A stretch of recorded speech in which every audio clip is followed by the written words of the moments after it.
God always shows you the signs. Sometimes we see them and act accordingly. Sometimes we see them and dive face first into the red flags.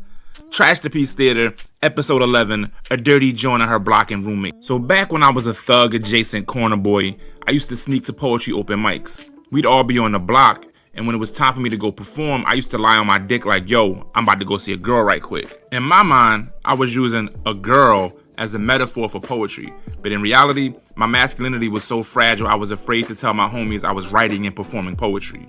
And then one night, I was going to see a girl. Nell stopped me and walked me to my car. We started talking and he said, we know you do poetry, right? We know that's where you go on Friday nights, right? He went on to explain that one of the homies saw me going into October Gallery one night and they've known for weeks now. We laughed and he let me know that they fully supported me. October Gallery was the dopest spot back then. Twice a month they threw an event called Panoramic Poetry. Most of the famous Philly singers and lyricists you know from that era was at that Jawn doing poetry first. This one Friday, it was a warm spring night and the air smelled of fresh fuck nigga opportunities. The event was packed, and the host Herb Gray called me up last to close out the show. During my first poem, my trash ass noticed a baddie enthralled in the front row. After my set, Jawn walked over to me and said, I really enjoyed your pieces. Just as I was about to say something back, her nut-ass boyfriend popped up like, yeah, me too. I was so irked. I mean, I get that was his girl and all, but that didn't mean he had to get in the way of me bagging her. The nerve. It didn't matter. She slid me her number outside when homie wasn't looking anyway. So after waiting the mandatory 48 hours to call her as stated by the beginner's guide of fuck niggeration, I hit her up. We small talked for a second, and before we could go any further, she stopped me like, it was wrong for me to give you my number like that. It was very disrespectful to my boyfriend. He doesn't deserve this. We friended each other on MySpace and decided we'd revisit when things didn't work out with her man. Fast forward a year, and I get a phone call from her out of nowhere asking me if I wanted to come over. The irony is, by that time, I had a girl.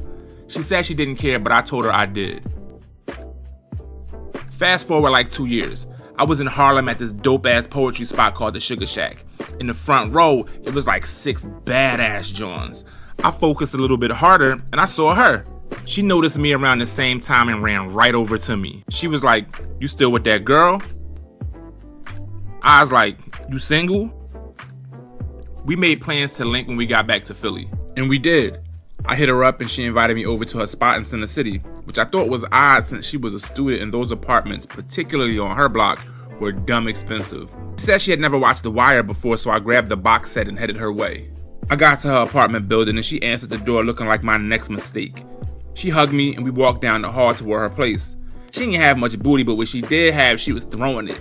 To be fair, it wasn't like little, it was probably like flat but fat.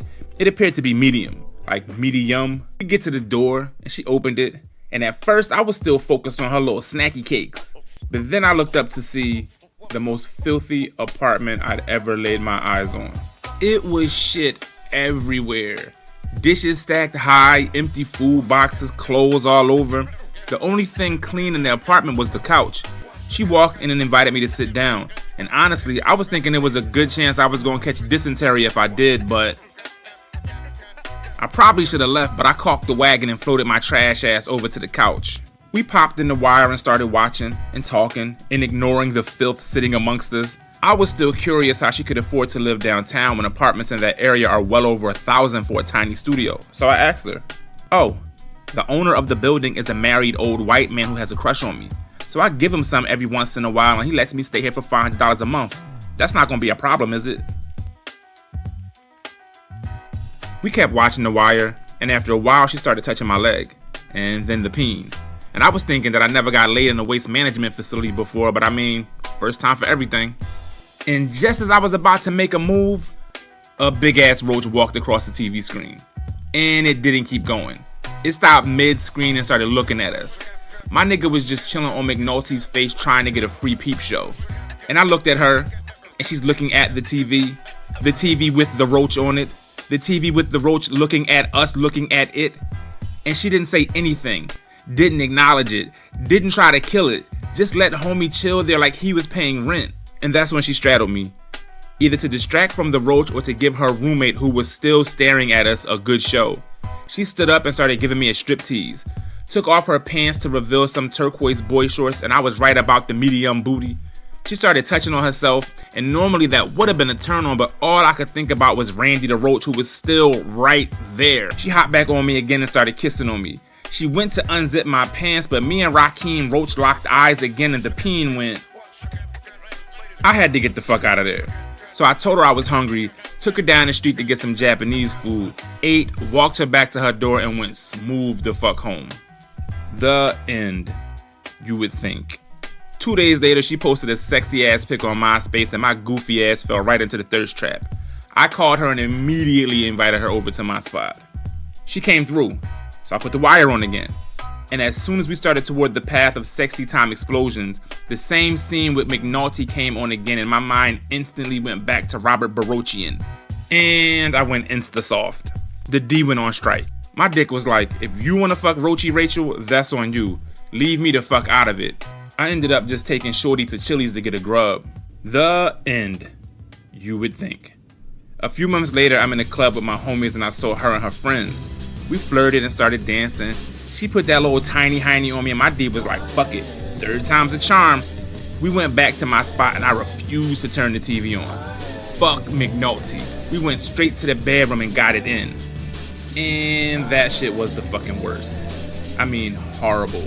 I mean, no chemistry.